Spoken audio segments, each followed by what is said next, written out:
We'll start here with our animal models, the full animal model, so you get a perspective of size and location, focusing here on the reproductive tract.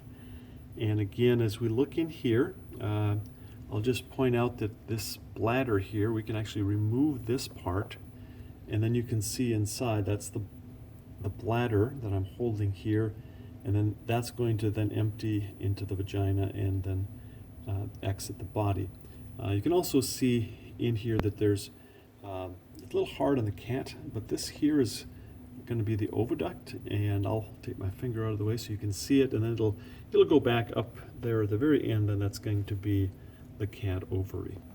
If you'd rather choose the dog, we'll give you a little picture here of the dog one, and this one shows a little bit more some things here on the outside of what that would look like with the ovaries on the outside, the bladder underneath. And we'll take that off as well. And again, so you can see the bladder that I'm holding here, and then that's the bladder area in here. I don't have the area removed, but I guess we could try and remove that. So there you go. You can see up in there, here is going to be that oviduct looping around and then going way up to the top. And that little thing at the end, that's going to be your showing you the ovary and the oviduct for the dog. Moving on to the chicken, we've taken out most of the other organs so that you can see in here.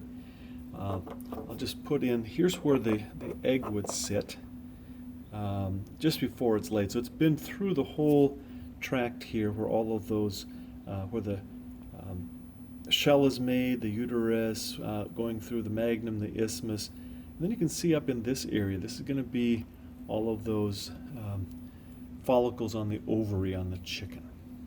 Move over here.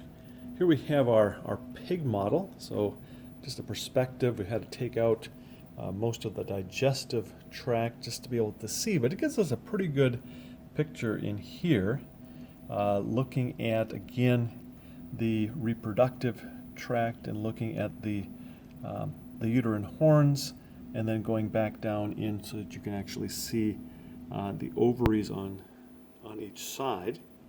And then if we were to open this up, again, you can see here is the bladder that I'm by my thumb there, and then this here it does show, you see those little ridges in there, that's actually the cervix. And then what I'm showing now out to the very external part, that's the vagina. And you can always tell that at some point the bladder will empty into the vagina. Here is the cow model. And again, a very large stomach still sitting in there. But again, we're focused back here. Down here is going to be that bladder. But coming up here, this is going to be one of those horns of the uterus, and then you're going to see the ovaries there. It's a little bit better if we go inside. You get a pretty good idea. We remove that.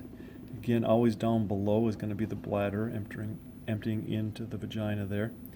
And then right in here, that's a real good view of the cervix space. And they saw that on the bigger model as well. And then here you have the main body of the uterus splitting into its two uterine horns.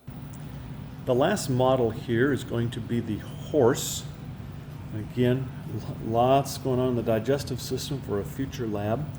But as we look here, again, always coming up above, this is going to be your rectum, and this is your large intestine. Right below it, that's going to be your vagina and cervix, and then below that is going to be the bladder. If we take that off, again, you can see a little more clearly here. This is that bladder cavity, and then exiting really close to the vulva here. And then the vagina is going to come up here. The cervix is way back in here by my finger. And then this is going to be where it goes to the uterus and the uterine horns. And I'm going to see if possibly I can take this out without having everything fall apart. Here we go. So there's a good view up in there. And you can see over here, working our way up the oviduct to the ovaries up in here, and the infundibulum as well with the horse.